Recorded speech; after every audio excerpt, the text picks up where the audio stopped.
Noah from Group 9. Grammar rule number 1, a complete sentence must include a noun and a verb.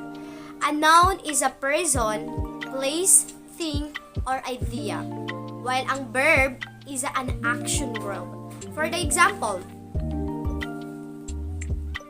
Sheila went to the house to grab a rake.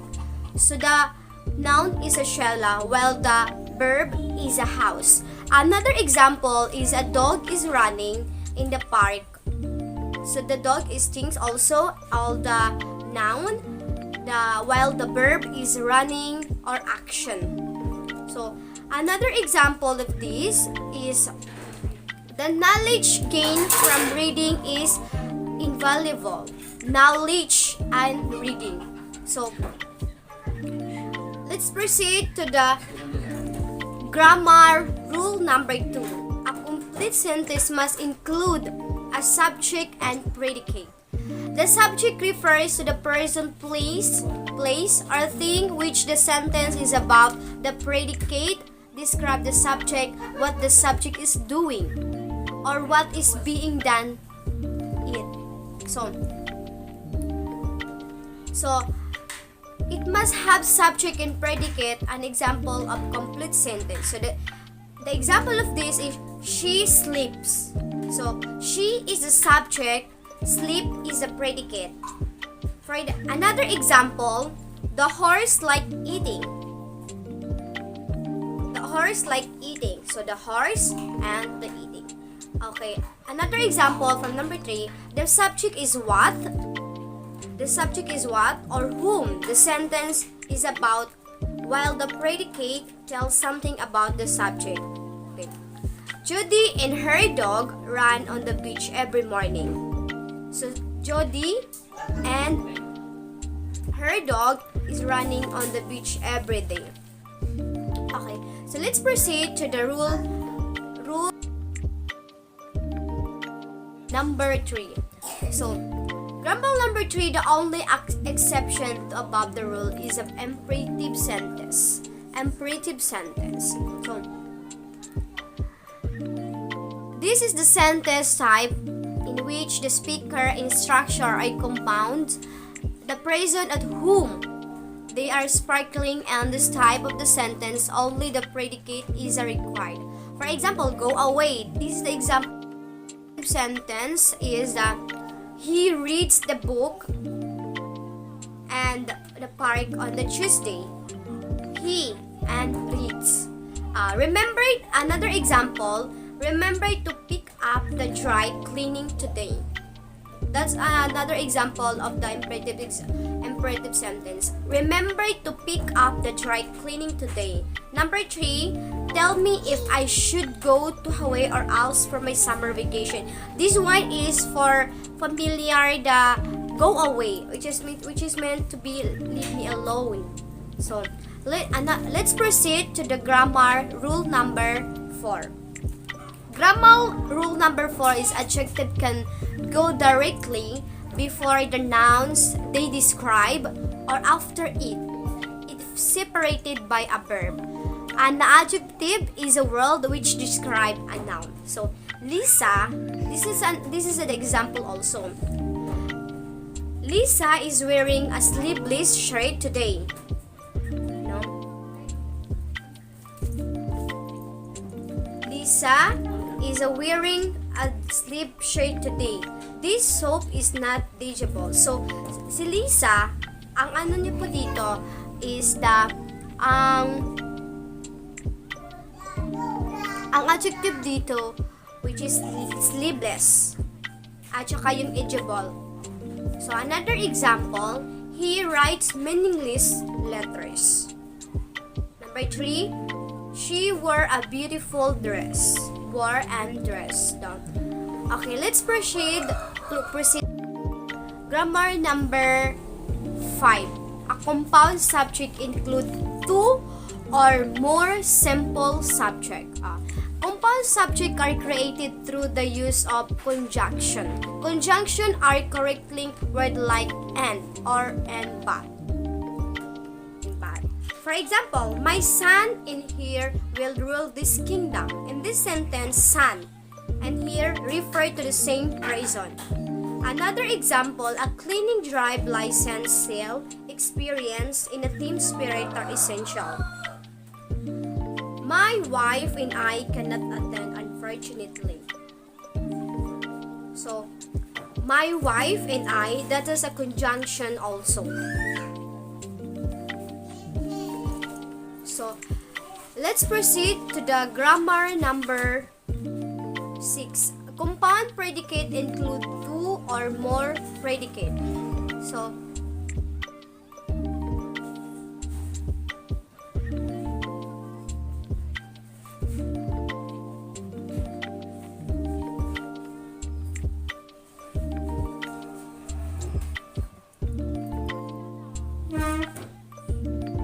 compound predicate include two or predicate.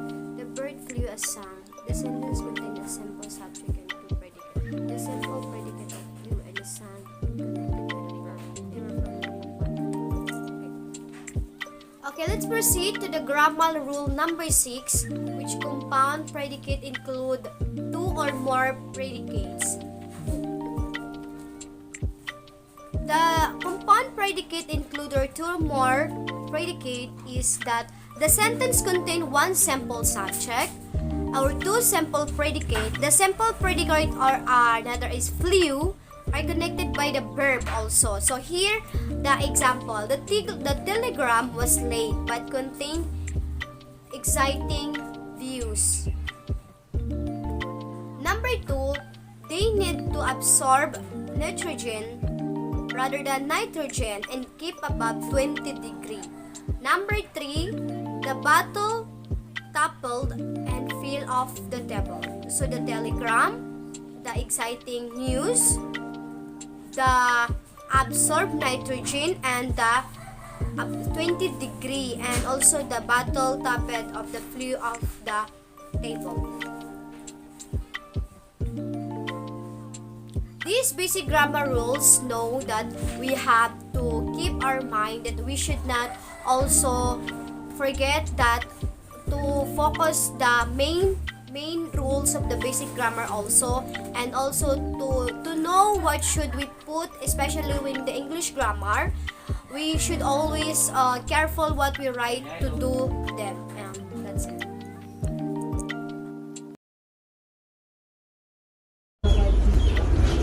Good day, I'm by M. Sulaiman, the conclusion of the reporter 1. Grammar rule number 7. A compound sentence include more than one subject or predicate. So, it has the compound predicate when there is more than one predicate. So, sometimes sentence you can have both a compound subject or compound predicate. So, for the example, here the Jews and the uncles were covered with mud. So here the Jews and uncle is the compound subject. The predicate in both of the sentence were the covered with mud. Grammar rule number 8. An independent clause concept of the subject and the predicate, like the complete sentence. So independent clause concept of the subject and the predicate. Like a complete sentence, you can separate it from the rest of the sentence and it will still form a complete sentence. For the example, in the sentence, the bird sang in the plane flew, the independent clause. The bird sang is the connected to the independent clause. The plane flew by the conjunction in both of the bird sang and the plane flew are the separate complete sentence. The next one, grammar rule number 9. A independent clause cannot form a complete sentence without additional words. So, the independent clause cannot be a complete sentence by itself. That is because it is the start with a word that can connect to the main clause. Meaning to say, independent is cannot stand alone. The three examples of dependent clause. First one, because I can't wait for the bus. Number 2, as if you know what is going to happen. Number 3, will the flowers continue to the bloom? Grammar rule number 10. The direct object is the noun been added on by the verb. So, any direct object is the noun that receives the action of the verb. Don't get the direct object confused by the subject. So, the noun that the perform the action or the verb itself. Direct object usually answer the question like what or whom. So, let's take another look at the direct object. Example above. The student ate the cake. Grammar rule number 11. The indirect object is the noun which receives the direct object. So, ang indirect of a verb is to receive the direct object. In the effect, the action moves from the subject to the verb to the direct object in then the indirect object. For the example in the sentence, he sold his car is the direct object. An indirect object naman is the recipient of the direct object. As in, the man gave his wife the necklace. So, necklace is the direct object. And the wife naman is the indirect object. Grammar rule number 12. When writing in the passive voice, the object of the verb becomes the subject of the sentence. So, the passage is formed by BI plus. Past participle BI takes the tense of the original active verb and the object becomes the subject. The verb agree in the number which is the new subject. So, for the example, active voice in most English sentence with an action verb. The subject performs the action denoted by the verb. The last one is grammar rule number 13. Conjunction of the verb to be are the initial to passive voice. So, the passive voice is formed by using a form of the auxiliary verb. Be, is, are, was, were, been, followed by the past participle of the main verb. For the example, active voice is Susan is cooking dinner. And the passive voice is dinner is being cooked by Susan. So, verb tense naman is present, continuous, and past simple. So, that's all. Thank you. So, good morning, ma'am. I am Astara and Sadiq from Group 9. Grammar rule number 13. Conjugations of the verb to be are essential to passive voice. Many words are actually versions or conjugations of a verb to be, is, are, was, and were are all versions of it. In addition to words you might expect like be, being, and been. When a conjugation of to be comes before another verb, it is usually an indicator of passive voice. The following example demonstrates how other conjugation of to be could function at the helping verb in example 15. Nasa example 15 po siya yung conjugation of to be could function as the helping verb. Example number 16 po I have here. These are the sentences sa example number 16. Number 1, the letters are delivered. The letters were delivered. The letters have been delivered. There are three sentences for the grammar rule number 13.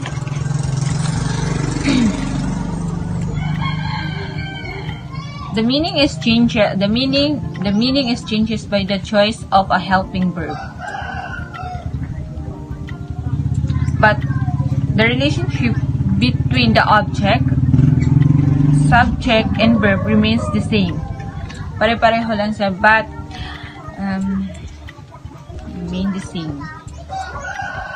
But ito siya is magkakaiba lang sila ng word.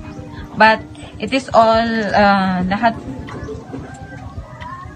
to siya is this are and were and been are conjugations in a helping verb po. Grammar rule number 14. Sentences written in passive voice can omit the subject of the acting verb. For instance, example number 15 could be rewritten as follows. Sa example number 15 po yun. So, I have here sa example number 17, the seeds were eaten. Because of the object of the verb, eaten, has become the subject of the sentence. This is a complete sentence with a subject and predicate. The fact that the subject of the verb eaten has been removed doesn't make the sentence incomplete. So, I have here the example. The letters were delivered. So, yung yung may guhit, it is the verb. The letters were delivered. So, mahalaga na alam natin yung mga verb kasi alam natin yung mga verb kung paano natin sila ilalagay sa isang sentence, I mean. Hindi kasi makukumpleto ang isang sentence kung wala siyang verb. It doesn't make the sentence incomplete. Oh.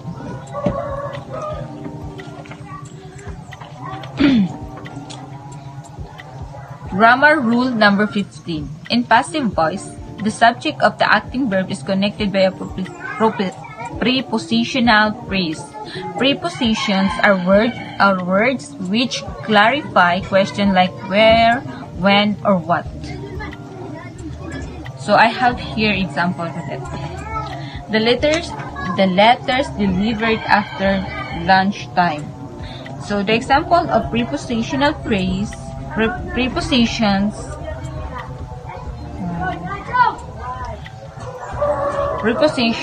the example of the prepositions are the after. So ang binigay ko na sentence ang binigay ko na preposition is the after. The letters delivered after.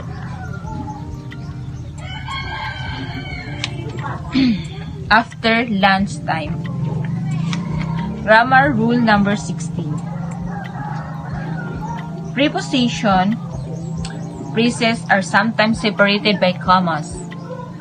When prepositional phrases are moved to the middle or beginning of a sentence, they are separated by commas. This often happens with which phrases. Example number 19. The bird which belonged to my mother eats seeds. The preposition phrase here, which offers additional information, comes in middle of the sentence and is separated by commas. This is to avoid confusion around sequence such as my mother eats seeds. So I have example here. At the entrance to the cave,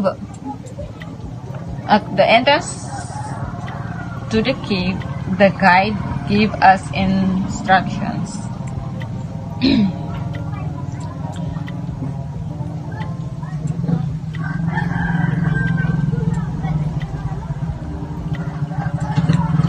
So, as you can see, makikita nyo na mayroon siyang comma.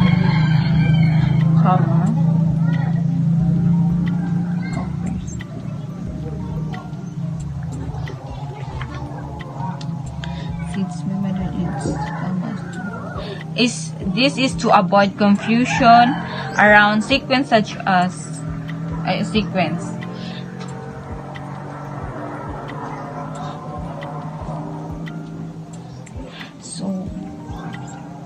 when the prepositional phrase are moved to the middle, sa gitna or in the beginning of the sentence. Like that po.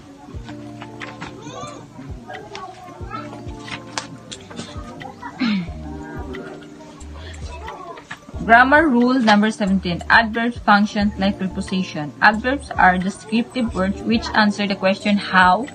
They often end the suffix li or li.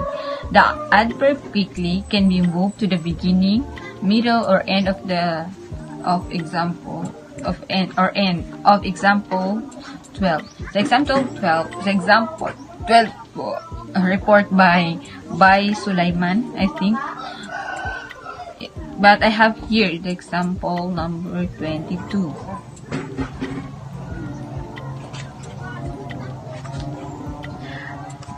Quickly, the bird eats seeds. The bird quickly eats seeds. The bird eats seeds quickly. So I have my own sentence, pero isa lang siya. The cat ran quickly. So ang sabi dito, ang adverb kapag ginawa natin in the sentence, pwede siya sa beginning, middle, or in the end. So, this sentence, makikita natin na nasa hulihan yung adverb. The cat ran quickly. Grammar rule number 18. A subject complement describe the subject of the sentence. When an adjective doesn't come directly before the noun it describes, it is a subject complement. It is connected to the subject by a linking verb such as is. Example number 24. The bird is green. This has the same meaning as the phrase the green bird, but because it has a subject and predicate, it can function as an independent clause. The green bird is only a subject.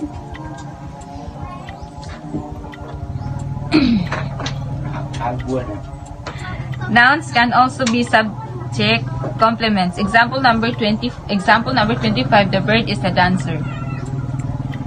So grammar rule number 18. Example is there is a silver lining to every cloud. So, makikita natin yung linking verb is. So, akala.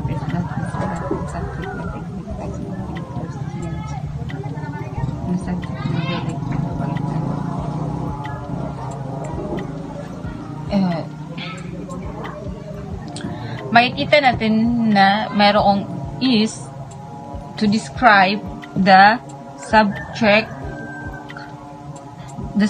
of the sentence. There is a silver lining to every cloud. So, parang dinidescribe na yung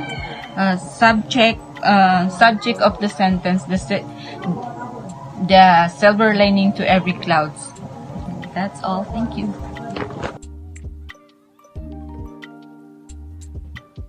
Good morning, ma'am. Our topic today is all about another 20 simple rules and tips to help you avoid mistake in English grammar. Number 1, a sentence start with a capital letter and end with a period, full stop, a question mark, or an exclamation mark. Meaning, a sentence is a group of words that you say or write that always start with a capital letter followed by period. Example of number 1 is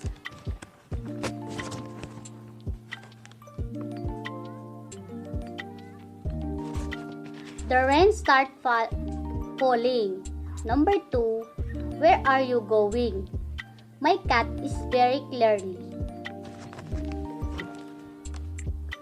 The order of basic positive sentence is subject, verb, objective, negative, and question sentence may have a different order, meaning the question of primary positive sentence is subject, verb, adjective. Example of number 2 is Hero liked Liza. The students are expected to come in committee. Number 3, every sentence must have a subject and verb, and adjective is the optional. The subject in a sentence and the house forming the action of a verb, which the object is the person, things, or place objected by or involved in action. Example of number 3 is many loves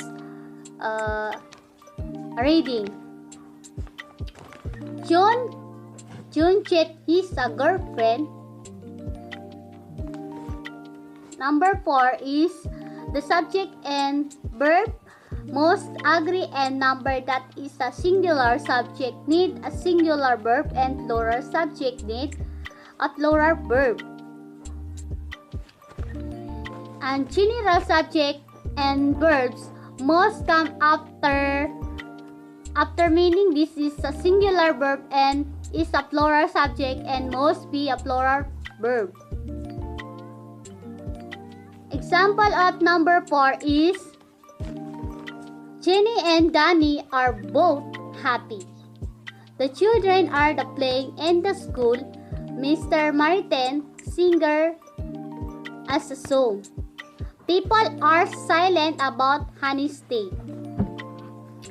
Number 5 is when two singular subjects are connected by or use a singular verb. The same is true for either or and neither nor. Two or more singular or plural subjects that are joined together and serve as a plural compound subject and take a plural verb and singular plural. Example of number 5 is neither and either or either Sonny or Iran was excellent in their academic. Neither teachers nor students were present in the school activity. Catherine or Sophia is going in the party.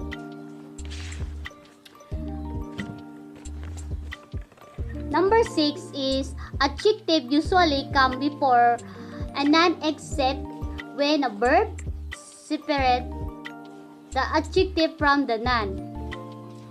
Meaning, adjective are usually placed before that noun they modify, but when used with linking verbs such as form of to be or sense verb, they are placed after the verb. Example of number 6 is adjective. Mr. Boneta meet a beautiful student in her class. I have a good news. My party were known as a good parents. Number 7 is when using two or more adjective together, the usually order opinion, adjective, fact, adjective, none. Example of number 7 is I teach a lesson about interesting word of Rizal. Norel, she knew to embrace the committee. Number 8 is a treat collective non-ig committee, company, board of director as a singular or plural, and be a collective noun is usually treated as plural, needing a plural verb and pronoun, and any a collective noun is often treated as a singular needing as a singular verb and pronoun. Example of number 8 is One Direction is my family band. The children are expected to get grades in their first quarter. Number 9, the word it is and its are two different words, different meaning. Example of number 9 is she has eaten it. It's better to come early. Number 10, the word your and your are two different words, different meaning. Example of number 10 is I know you're tired working recently. That is your ball. Number 11, the word there, dear, and there are three different words, different meaning. Example of number 11 is there are people loves reading literature. I know they're good is speaking Spanish. The teacher I know their lessons. Number 12 is the contraction. His can mean he or he has similarly. She is or she has, and it can mean it is or it has, and Janice can mean John is or John has. Example of number 12 is number that is a singular subject need a singular verb and plural subject need a plural verb. And general subject and verbs must come after meaning this is a singular verb and is a plural subject and must be a plural verb. Example of number 4 is Jenny and Danny are both happy. The children are playing in the school. Mr. Martin singer as a song. People are silent about Honey's day. Number 5 is when two singular subjects are connected by or use a singular verb. The same is true for either or and neither nor. Two or more singular or plural subjects that are joined together and serve as a plural compound subject and take a plural verb and singular plural. Example of number 5 is neither and either or either Sonny or Iran was excellent in their academic. Neither teachers nor students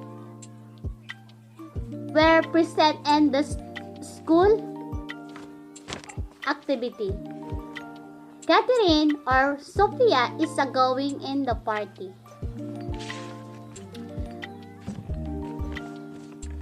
Number 6 is adjective usually come before a noun except when a verb separates the adjective from the noun. Meaning, adjectives are usually placed before that noun they modify, but when used with linking verbs such as form of to be our sense verb, they are placed after the verb.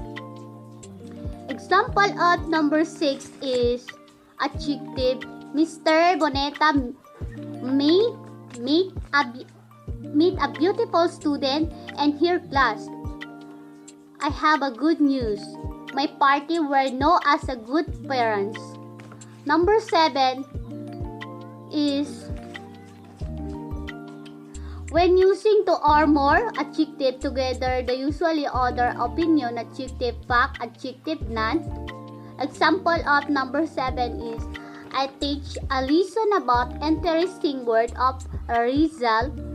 Norel, she knew to impress the committee.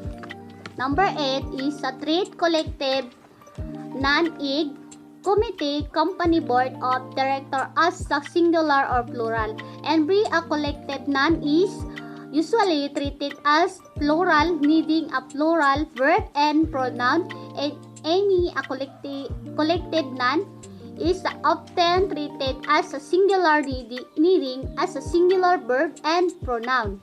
Example of number 8 is One Direction is my family band. The children are expected to get grades in their first quarter. Number 9, the word it is and its are two different words, different meaning. Example of number 9 is she has eaten it. It's better to come early. Number 10, the word your and your are two different words,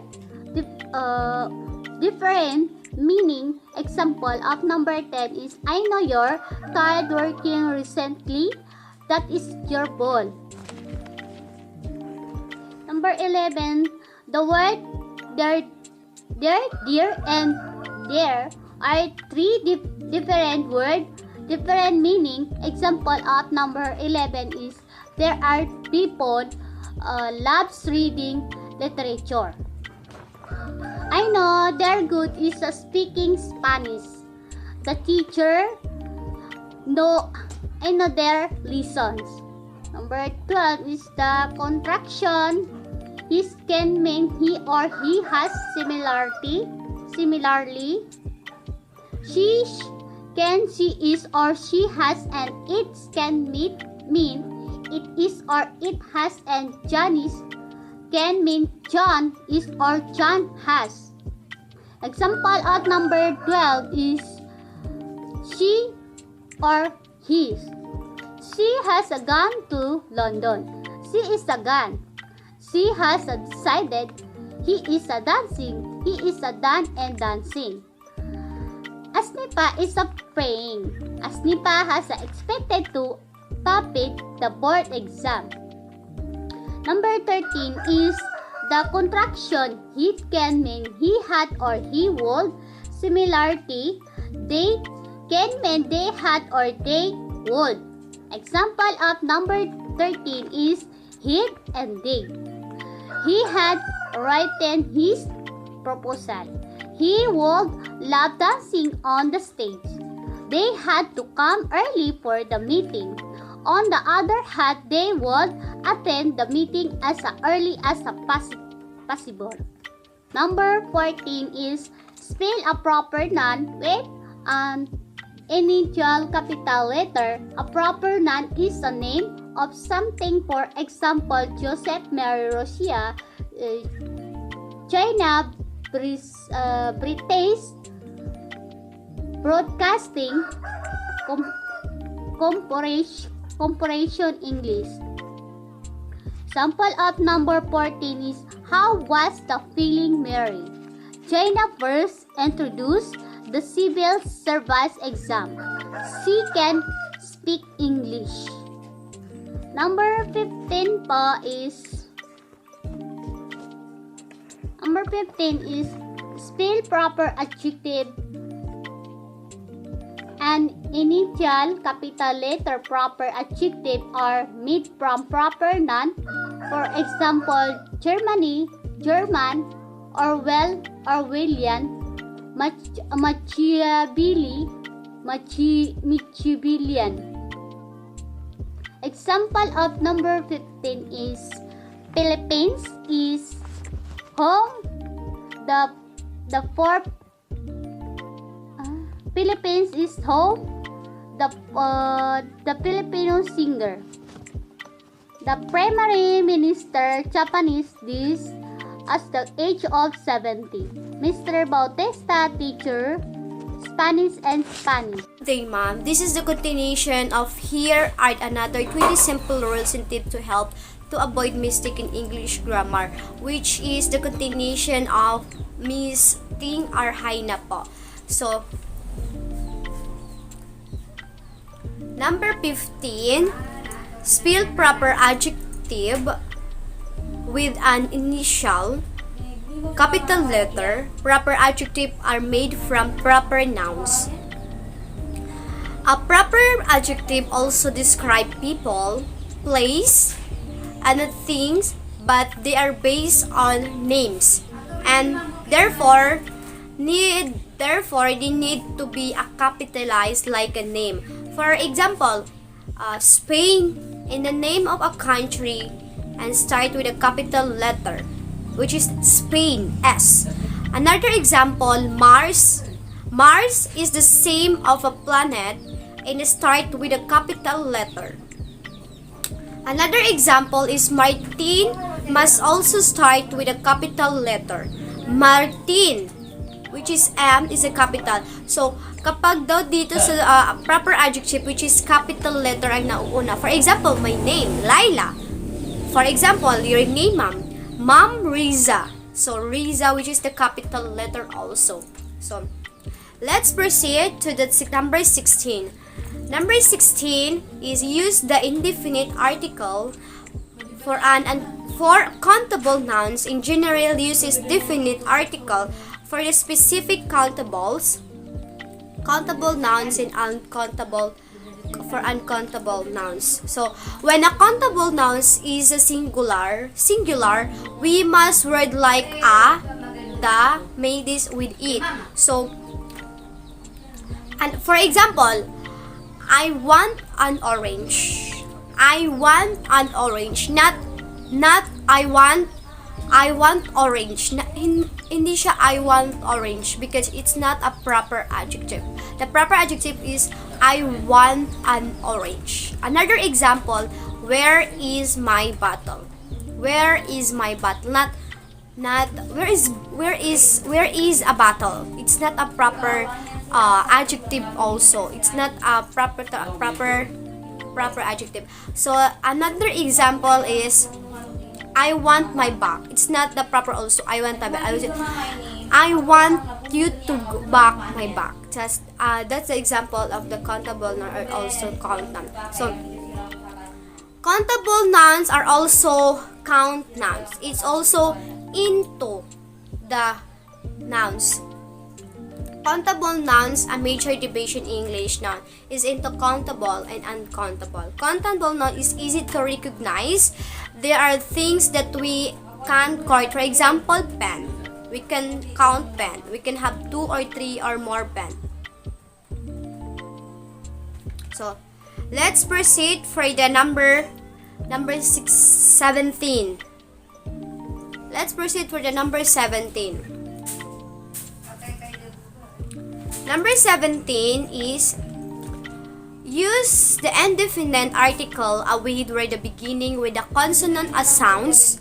Use the indefinite article and with the words beginning with a vowel. Sound C when to see a or an. Consonant are a letter that are not vowels. So any letter that is not a, e, o, and sometimes y is a consonant. Remember that rule is the easy way to determine whether a letter is a consonant. However, the full reasoning why a letter is a designate as a consonant is much more complex, interesting, and related to field called articulative properties, which study the way they produce speech. Okay, here is another example of the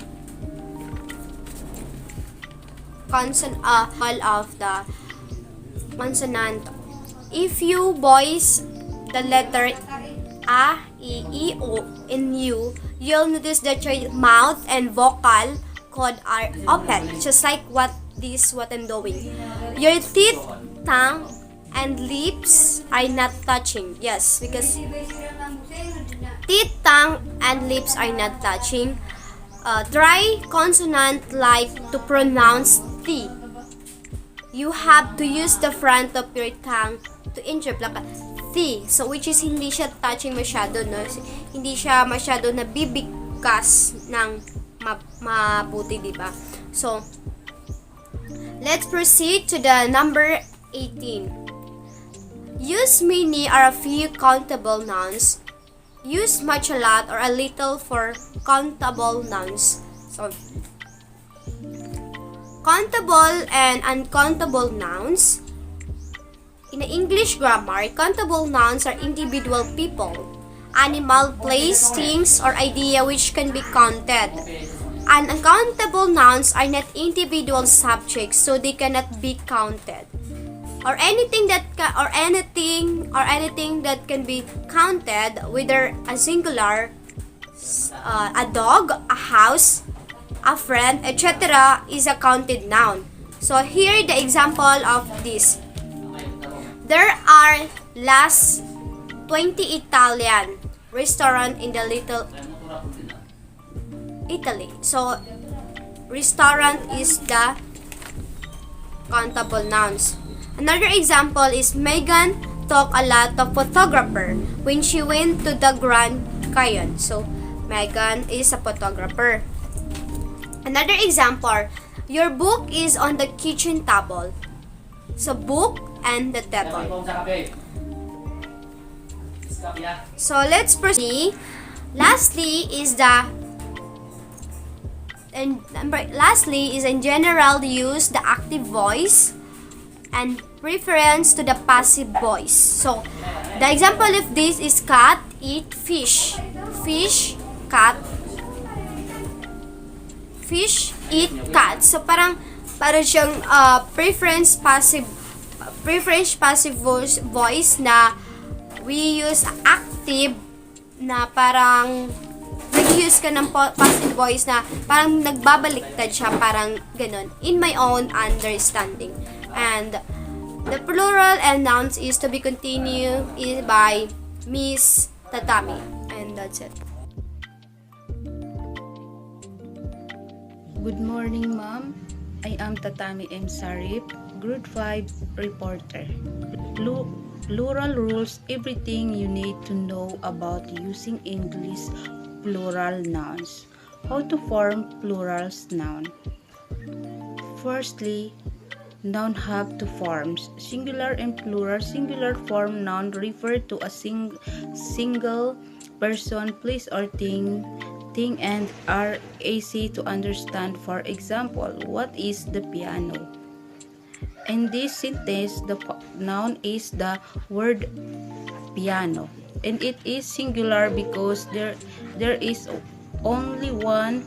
If there were more than one piano, the sentence will be, where are the piano? In this case, to change the noun from singular to plural, you just add an s. However, that is in the rule for every noun. Will look in more detail at the different plural rules nouns below. And ito po, ma'am, yung una, ang mga pangalan ay may dalawang anyo. Isahan at maramihan ang mga pangalan sa anyo ng isahan ay tumutukoy sa iisang tao, lugar o bagay at madaling maunawaan. Plural rule number 1, s and es suffix. The first rule is the simplest one and follow the same pattern as the piano.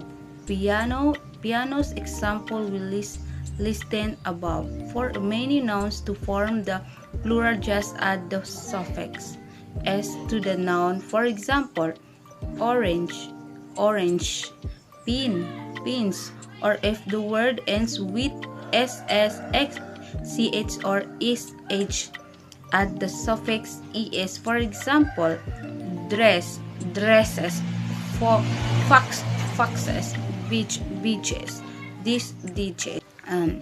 Ito, ma'am, the combined vowel is used when another root of suffix is added to the combined form and the added root word or suffix begin with a consonant.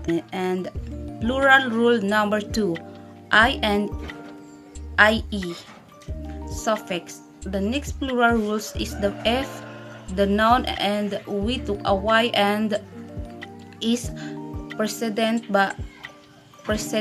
by a consonant, you add es suffix and change the y to an a.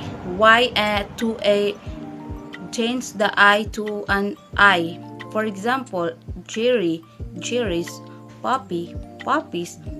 However, if there is a value before the letter I, I, oi, simple add is without changing anything else. For example, monkey, monkeys, toy, toys, days. Ready to practice, write the plural of the example below. Strawberry, picture, tax, pillow, o endings. The next rule is when a noun ends with a value then an o, you only add an s. For example, pistachios, strius. However, if there is consonant before the o, in general you add es. For example, hero, heroes, veto, vetoes. There are some cases where just an s is added. For example, piano, pianos. There are expectation to rules in many parts of English grammar, so check in a dictionary if you're in doubt. And so, plural rules number 3, changing the I to a, changing the y to I, and add es in noun ending consonant plus y. Story, stories. Example, puppy, puppies, baby, babies, ruby, rubies, sky, skies. And rule number 4, f and fi ending, a noun ending and f or fi has its own rule. You have to replace f or fe with v and add es. For example, wife, weaves, knife, knives, loaves. Be careful, truth, as again there are expectations to the rule, not all word that in it f changing in this y. For example, shift, shifts.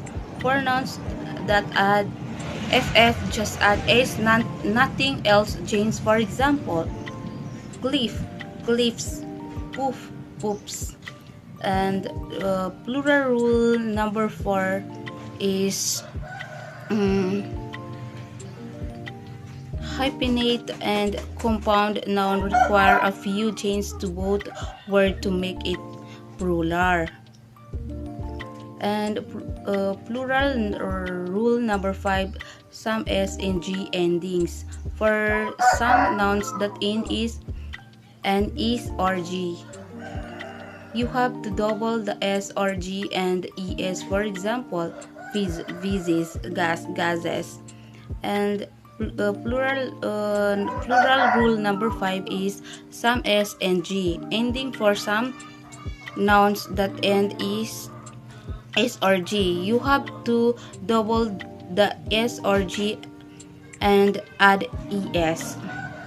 And irregular plural noun in English. In the name suggests irregular noun are noun that don't follow regular rules for forming plural. Regular plural noun follow the rules we explained above. They are called irregular plural unfortunately because they don't follow any pattern. They just need to be learned and memorized. Here is a list of some of the most common irregular verbs. Child, children, person, people, man, man, woman, woman, tooth, teeth, foot, feet, mouse, milk, goose, gooses, oxen. There are also many words